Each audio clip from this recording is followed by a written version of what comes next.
Hola, en esta ocasión vamos a hablar nuevamente de la interpretación de estudios clínicos, pero bajo un contexto diferente. Te invitamos a la primera parte de este webinar. Los objetivos para este webinar son los siguientes.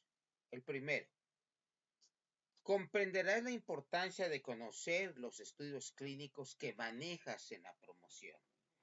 Lamentablemente, en muchas ocasiones, la promoción se basa en estudios clínicos que no son adecuadamente manejados. Tienes que conocerlos, comprenderlos, para de esta manera convencer al médico no de tus argumentos, sino validez de los estudios clínicos que estás presentando. A tal efecto, vas a revisar la validez tanto interna como externa de estos estudios para encontrar y determinar así los argumentos promocionales adecuados. Serás capaz de analizar el contenido de un estudio clínico y analizarlo en forma crítica. Finalmente, analizarás los rangos de significancia de un estudio clínico para encontrar su significado estadístico. Piensa, por favor, en cómo puedes aplicar los conocimientos que vas a recibir y compártelos, tanto a nosotros como a las personas que tú consideres que les puede servir.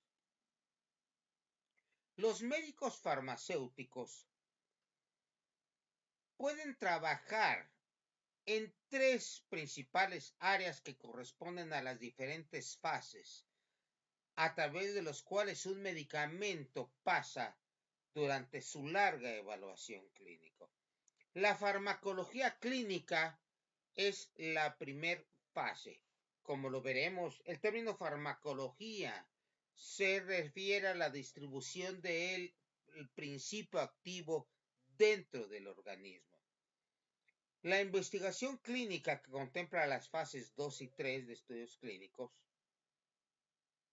se relaciona a los resultados terapéuticos en pacientes enfermos. La tercera es los asuntos médicos o servicios médicos, que son la fase 4 y que también vamos a ver. En la fase 1, los estudios de farmacocinética y farmacodinamia, que juntos forman lo que es la farmacología, se realizan en voluntarios sanos, esto es, se ingiere, se toma, se aplica el medicamento y se hacen las mediciones adecuadas para determinar cómo se distribuye y cómo se elimina el medicamento.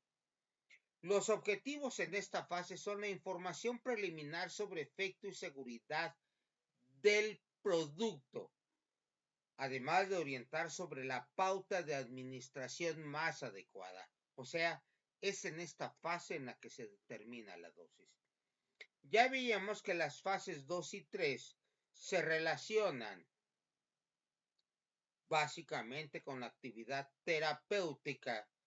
Esto hace que sean estudios controlados y aleatorios en pacientes voluntarios, pero estos ya son con el padecimiento. Aquí en este control se realiza una comparativa del fármaco analizado versus otro fármaco de referencia o en su caso con placebo. Ya en esta segunda fase, la información preliminar sobre la eficacia del producto nos lleva a definir básicamente si tiene una dosis respuesta adecuada que permita su comercialización para beneficiar a pacientes. Además, se amplían los datos de seguridad de la fase 1.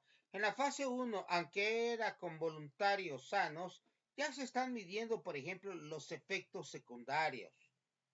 las acciones que tiene el medicamento de acuerdo a la dosis. En la fase 3 ya se realizan estudios controlados y aleatorizados en pacientes voluntarios, esto es, en ensayos masivos. Recordemos que el término aleatorizado se refiere al azar, o sea que en teoría se eligen pacientes al azar de acuerdo si manejan el fármaco de referencia o el principio que está siendo estudiado o incluso el placebo. Estos ensayos, recordemos que son básicamente dobles ciegos. Después revisaremos el significado de este término. Los objetivos de esta fase 3 son evaluar la eficacia y seguridad ya en condiciones normales de uso con muchos pacientes. Finalmente, la fase 4 se refiere a estudios controlados y aleatorizados realizados después de que se ha iniciado la comercialización del producto y se espera encontrar nuevas indicaciones y la evaluación de aspectos no valorados, algunos de los cuales pueden ser que sea el motivo de esta fase 4.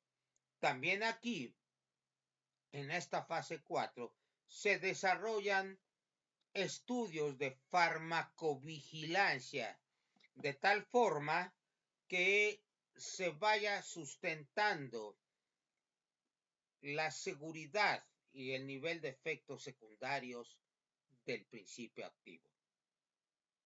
Ahora bien, el médico investigador clínico, también llamado Clinical Research Physician, o también investigador clínico para las fases 2 y 3, participa en el diseño y seguimiento de los estudios clínicos, buscando los efectos de medicamentos que son administrados por primera vez en pacientes con el padecimiento objetivo en la fase 2, y luego, cuando los medicamentos son estudiados ya en análisis más amplios e incluso multicéntricos en la fase 3, también se evalúa la seguridad y eficacia. Multicéntrico se refiere cuando un estudio se desarrolla en diferentes centros hospitalarios y no en uno solo. Estos estudios son clave para el sometimiento de solicitudes de registro a nivel internacional. Estos estudios además pueden estar apoyados por investigación clínica adicional para generar datos de apoyo en lo que refiere al costo-eficacia del nuevo medicamento. El asesor, hablando ya de medical marketing, o director médico, o sea, este grupo de médicos, trabaja en concordancia con las áreas comercial y de mercadotecnia, pues su enfoque principal es hacia productos que son comercializados. Esta área de medical marketing participa en estudios clínicos de fase 4, básicamente pensando en el apoyo comercial o a mercadotecnia. Se manejan estudios comparativos contra productos de la competencia y o para generar adeptos en prescripciones. En el entendido que un estudio clínico es de las partes más racionales de la argumentación que se lleva al cuerpo médico. Además, se generan nuevos datos de costo, eficacia y seguridad. Generalmente el médico tiene que pensar en riesgos versus beneficios. Y entonces este medical marketing apoya principalmente al área mercadológica, que a la postre se refleja en las actividades comerciales de la fuerza de venta. En el diseño de los estudios clínicos, en especial la fase 4, los aspectos claves son, primero, la relación con aspectos comerciales. También tiene que ver la Clinical Research Organization o trato directo con los médicos investigadores. muchos de los cuales pueden convertirse en excelentes medical speakers.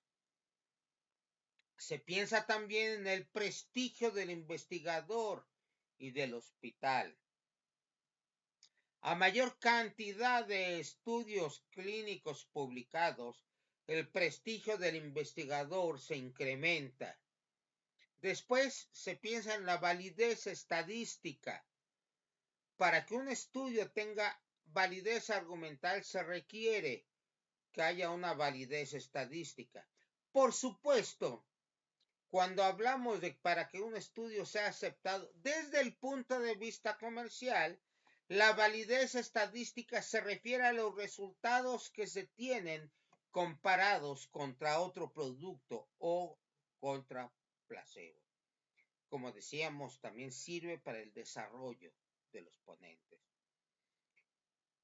Uno de los aspectos o de los parámetros que más se emplean es el de P, que significa precisamente eso, significancia estadística. Y un valor de P menor que 0.05, en lo que significa es que es poco probable que los resultados se deban al azar. La significación estadística no implica automáticamente relevancia clínica, que se refiere a la importancia práctica de los resultados en la vida real de los pacientes. La significancia estadística puede tener este valor o uno menor, pero eso nada más habla que tiene un significado estadístico. Pero esto puede reflejarse a que no tiene el resultado terapéutico que se esperaba. Efectivamente, muchos medicamentos hasta aquí terminan su vida, puesto que no demuestran que tienen importancia práctica. O sea, esto es, pueden tener resultados negativos con significancia estadística adecuada, que lo único que garantiza es que efectivamente no ofrecen los resultados requeridos. Otra cosa es cuando, además de tener significancia estadística, los datos son a favor del fármaco analizado. En los estudios clínicos hay que presentar el proyecto ante el comité del hospital. Esto es, no es nada más llegar y contratar a un médico para hacerlo. No, hay comités de ética en cada hospital. Además, el estudio debe registrarse ante COFEPRIS con el compromiso de publicarlo. Antaño, solamente se publicaban los estudios clínicos que beneficiaban al fármaco en estudio. Ya no, ya hay que publicarlo cualquiera que sea el resultado. La Clinical Research Organization tiene que seleccionarse, tiene la capacidad de reclutamiento, la capacidad clínica y algunas otras capacidades que hacen indispensable que sea una Clinical Research Organization sólida y confiable. Hay que pensar también en las relaciones actuales con esta CRO y el equilibrio entre tu empresa y la CRO. Si tu empresa es muy pequeña y el CRO es grandote, a lo mejor tienes una diferencia tal que no te van a hacer caso. Es conveniente que haya un cierto equilibrio. Tienes que clarificar los presupuestos, la metodología y el timetable. Mira, cuando se inicia un proyecto, en la gran mayoría de las situaciones no se alcanzan a seguir estos esquemas de tiempo. Hay que hacerlo. Y el último es control presupuestario. Ahora bien, los estudios de bioequivalencia no son estudios clínicos. En los estudios clínicos tienes que ver el efecto en una enfermedad, en un padecimiento. Y aquí no tiene ese objetivo. No importan en sí los resultados terapéuticos para empezar, porque no se manejan con enfermos o con estudios en investigación que tengan un padecimiento. Todo lo contrario, se hace en personas sanas. Y aquí en estos estudios de bioequivalencia se determina la vía de aplicación y cómo se mide la concentración del principio activo en el organismo. Esto tiene mucha relación con la vía de excreción. O sea, es todo un arte y una ciencia, las dos cosas. Porque la gran práctica que tienen estos médicos que manejan estos estudios de bioequivalencia les llevan a encontrar el diseño adecuado. Obviamente, nuevamente se requiere encontrar el tercero autorizado. Hay que comprar el material, en este caso, como son de bioequivalencia, se comparan con el producto innovador. El producto innovador se tiene que comprar de un solo lote. De esta manera se minimiza el riesgo de que haya diferencias significativas entre uno y otro lote. Este problema ha disminuido en un gran grado. Lamentablemente, antaño, los propios productos de referencia eran demasiado heterogéneos. Entonces los resultados no servían más que para demostrar no la bioequivalencia, sino que el medicamento de referencia no estaba fabricado de forma consistente. Y entonces, como consecuencia, tampoco se podía determinar la bioequivalencia. Ojo, ya lo dijimos, la bioequivalencia es el objetivo que se busca, no la eficacia. Finalmente, hay que pensar que los terceros, habitualmente los terceros autorizados, manejan una cartera de candidatos sanos, no son pacientes para los estudios, a los que hay que dejar descansar suficiente tiempo para que se vuelvan a incorporar en otro estudio clínico. Este es un factor importante. De lo contrario, podrían llegar al estudio de bioequivalencia personas que hayan sido recientemente agregadas a un estudio y tengan todavía principio activo del ensayo anterior.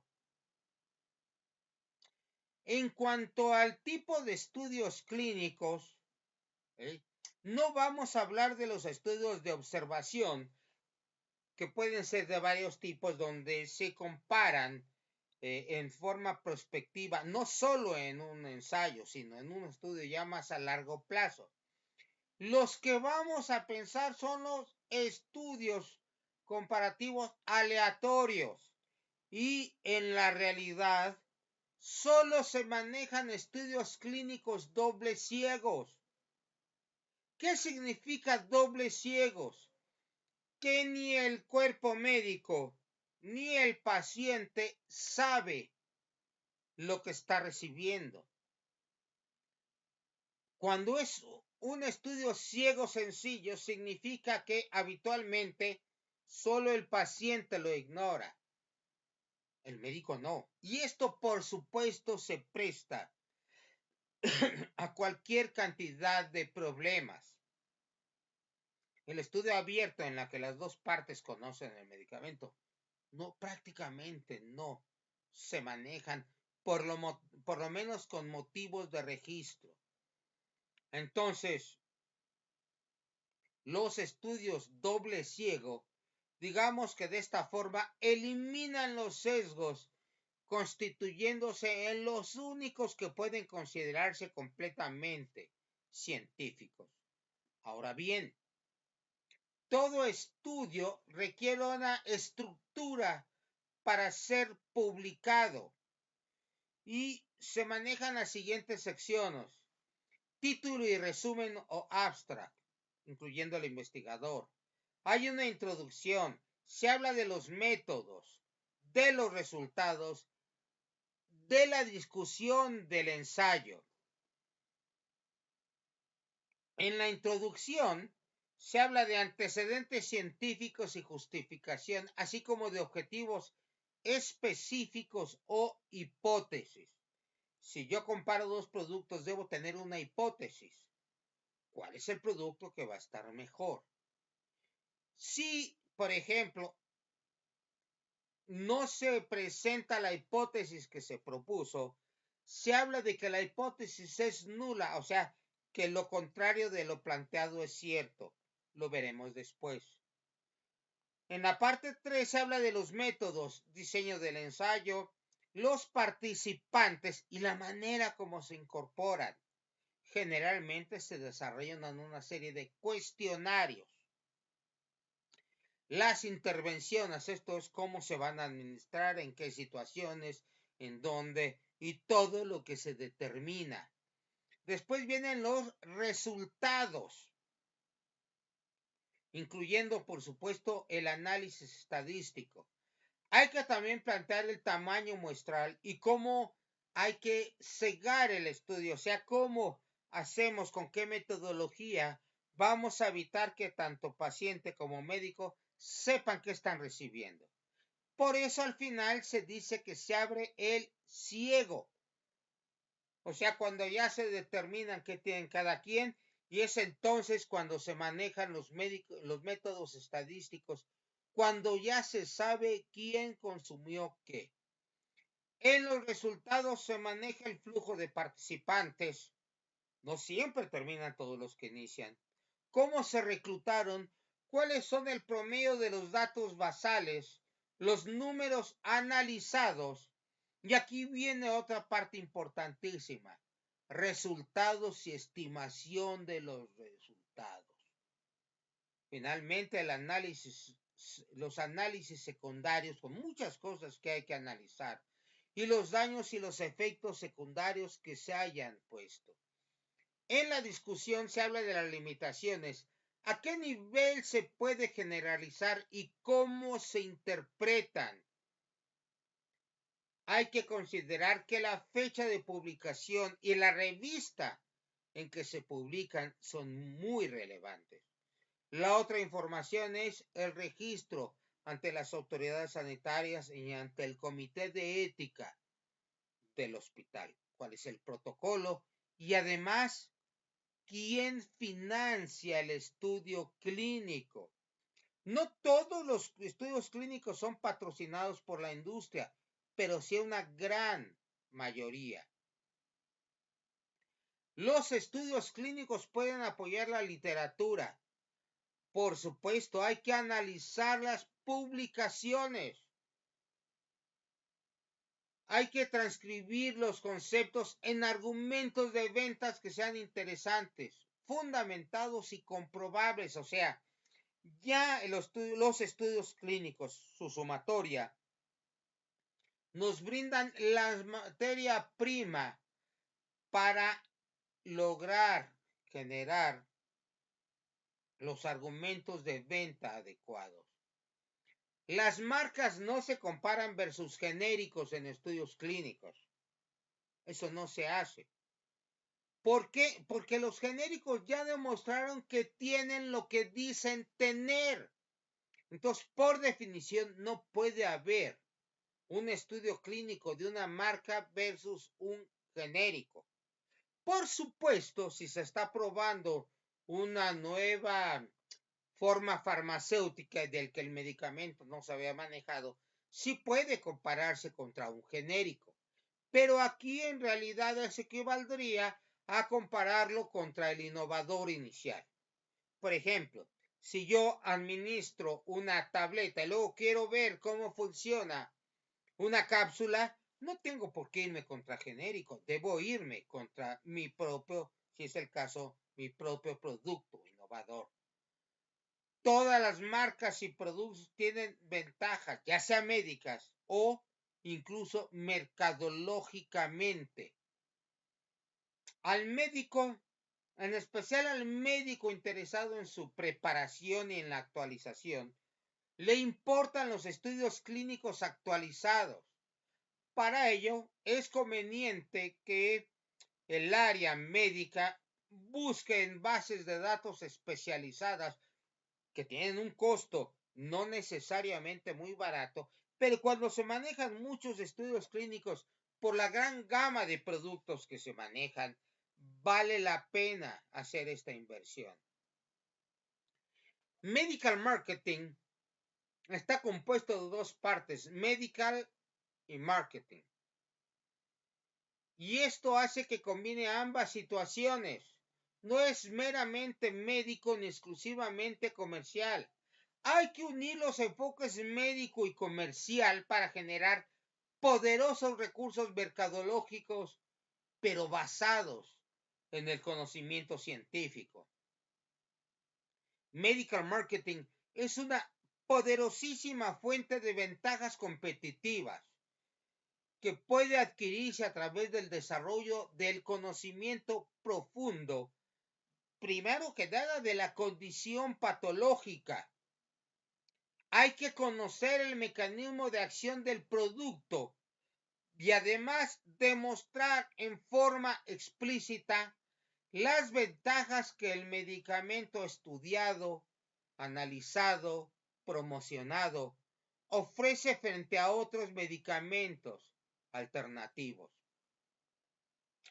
En la validez de un estudio clínico hay una validez interna y otra externa. En la validez interna se ve la adecuación metodológica del diseño y desarrollo del ensayo. Se asignaron aleatoriamente los pacientes, ya sea al placebo o a cualquiera de los medicamentos analizados. Se le ha dado seguimiento exhaustivo a todos los sujetos. Hay un análisis por intención de tratar, esto es, analiza los resultados basándose en la asignación inicial del tratamiento, independientemente de si los participantes realmente recibieron o completaron el tratamiento planeado. El enfoque es precisamente en ese tratamiento. Si, por ejemplo, no completaron el tratamiento, ¿a qué se debió? Es importantísimo. ¿Efectos secundarios? Hay veces que incluso hay pacientes que fallecen y eso tiene que tener un análisis causal muy cuidadoso para no estar evaluando algo que no se debe evaluar y por lo contrario, dejar de evaluar algo que es importantísimo. Ha habido ocasiones en que después del lanzamiento de un producto se encuentra a través de diversos estudios clínicos que, por ejemplo, los pacientes que recibían un medicamento tendían a deprimirse de tal forma que se incrementó la tasa de suicidios y el medicamento tuvo que descontinuarse, esto es, retirarse del mercado porque ya se había lanzado. O sea, tener estas bases no acaban ahí. Son bases que se mantienen, se conservan. Y hay algo que se llama metaanálisis en el cual se pueden analizar diversos estudios clínicos relacionados con el producto para así encontrar las conclusiones más adecuadas. La validez externa ya no se refiere a la metodología que es la validez interna, sino se refiere por otros criterios. El comparador que se usó, ya sea placebo o en su defecto otro principio activo, ¿es adecuado? ¿Es el tratamiento de control adecuado? Lo otro, son clínicamente importantes los resultados. Hay estudios que tienen validez interna pero no externa, porque no hay importancia clínica. La variable adecuada, la variable empleada fue la adecuada. ¿Mide lo que se tenía que medir o hubo una falla en este sentido? Si estamos midiendo algo que no debíamos medir, pierde validez externa. ¿Los criterios de inclusión y o de exclusión son los adecuados? Los resultados, y esta es la pregunta cumbre, pueden ser aplicados directamente a la clínica, traspolados ya a la vida del paciente. Entonces, esta lectura clínica es importante porque en la validez interna se evalúa si los resultados representan la estimación del efecto sin ningún tipo de error sistemático. La magnitud del efecto es cuando ya consideras la magnitud de los resultados y su precisión para responder a la pregunta ¿son relevantes estos resultados? Para finalmente hablar de la validez externa. Estos resultados pueden ayudarme en la promoción, apoyan el posicionamiento de la marca, se puede detectar un claim complementario interesante derivado del análisis de los datos, incluye una indicación o un basic claim diferente, incorpora efectos terapéuticos o secundarios adicionales que sean relevantes. Es aquí donde pueden surgir otras indicaciones o poner en cuestionamiento la aparición y presencia de efectos secundarios numerosos. Pueden surgir del estudio clínico argumentos promocionales para ser incluidos en una campaña. U otra también de gran importancia. El estudio clínico ofrece sustento para contrarrestar campañas promocionales de la competencia.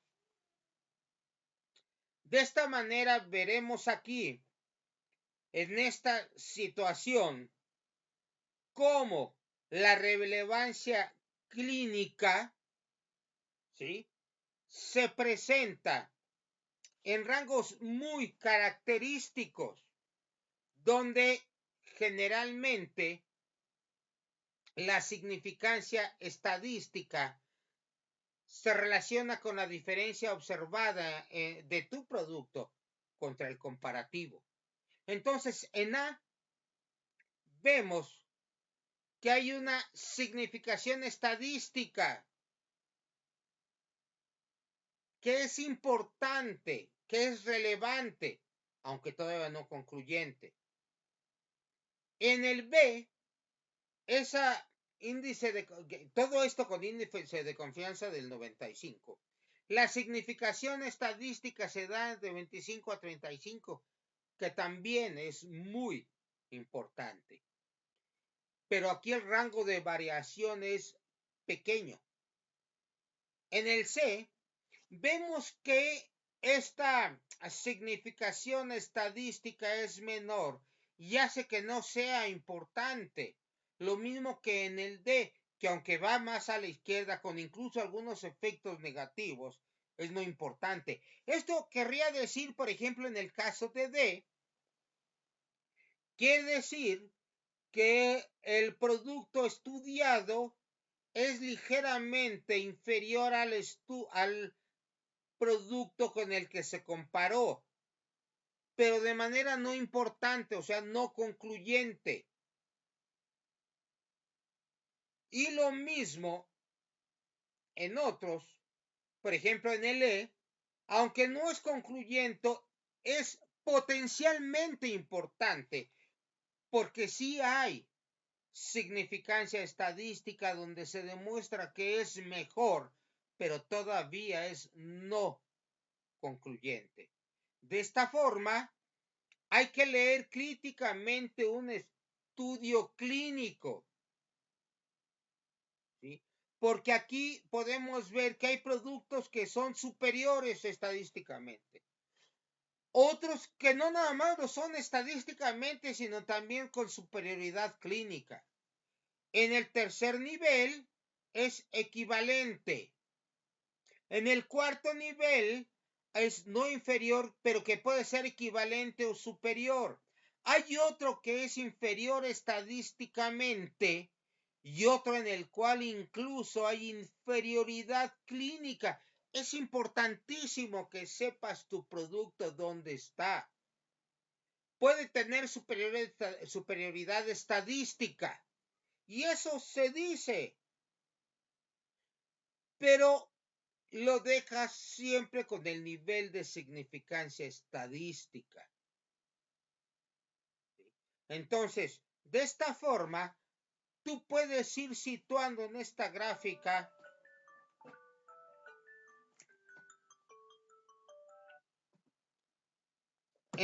tú puedes ir situando en esta gráfica en qué nivel se encuentra tu producto versus la competencia. Podemos decir que un ensayo clínico es válido si permite asegurar que el efecto observado es diferente, se debe a la diferente intervención que ha recibido el grupo en el que se intervino y el grupo de control, y que no se debe a otros factores que puedan haber inducido una falsa conclusión. La calidad formal de una publicación no nos asegura la calidad del estudio, es decir, si su diseño es adecuado o no. El principal objetivo de las pruebas estadísticas es responder cuál es la probabilidad de que la diferencia observada se debe al azar. Una P menor o igual a 0.05 indica que menos de 5 veces de cada 100 que repitiéramos el mismo estudio, nuestro resultado se debería al azar. O sea, en menos de 5 veces. O sea que en el otro 95% los resultados se deben exactamente al diseño del estudio, a la terapéutica. Este nivel de significancia de P menor o igual a 0,05 se hace por convención. Esto significa que también es de interés la información que se obtienen de los resultados de una P, algo mayor que este número. Cuanto mayor sea la P, más fuerte será la evidencia a favor de la hipótesis nula. O sea, que la hipótesis que estabas probando, que pensabas que el producto A era superior al B, no fue, lo cual representa que el producto B fue superior al A, que es el que estabas valorando. Cuando se leen estudios clínicos, se recurre a estrategias simples. Guiarse por las conclusiones del investigador, guiarse por el valor de P y el prestigio de la revista en que se publicó. El prestigio de la revista no tiene nada que ver con los resultados del estudio. Puede aumentar la confianza en que el estudio fue bien hecho, pero hasta ahí. Eso suele ser muy poco. No todos los estudios clínicos son útiles o metodológicamente adecuados. Puede estar en la mejor revista y no ser útil.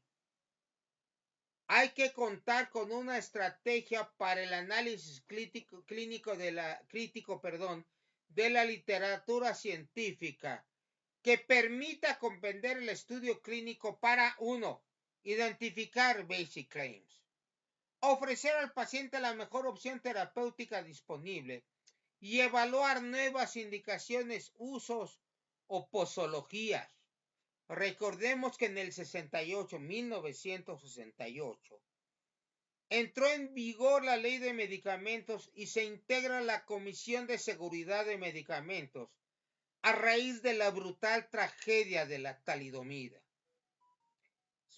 Esto produce la necesidad de incorporar médicos dentro de la industria farmacéutica y en las autoridades sanitarias, porque todo parte del estudio. No hay marketing sin estudios.